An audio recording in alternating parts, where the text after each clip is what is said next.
Mamasyal tayo ngayon dito sa punduhan ng bayan ng Monterrey at bumili tayo ng sariwang isda.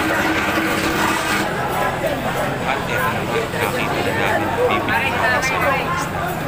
Bibili na kami ng 1 kilong kita. Halika, linisin na natin ito dun sa bahay.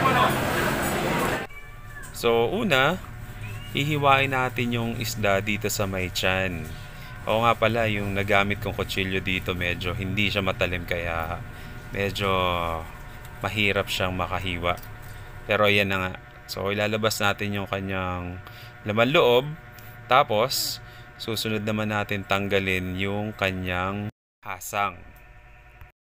Medyo marami pala yung nabili namin na 1 kilong kitang kaya medyo nagtagal ako dito sa paglilinis.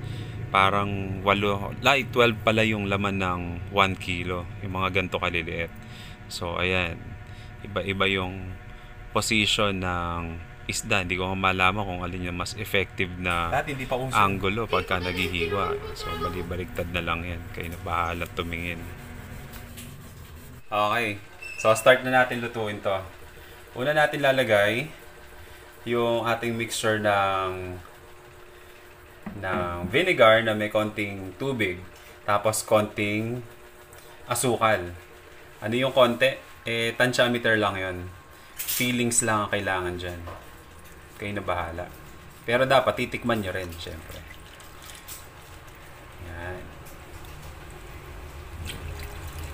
Next! Tabi natin yan. Lagyan na natin tong ating ginger.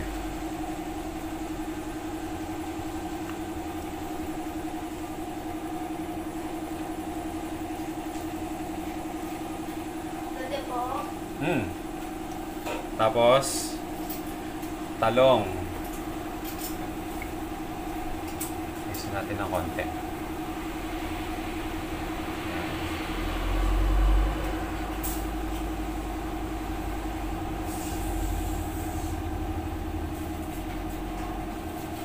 Tapos para mas masarap, siling haba.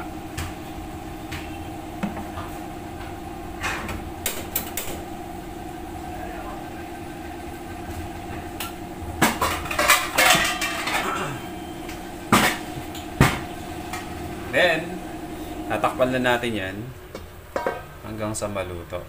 Okay? Balikan natin yan mamaya. At ayan na nga.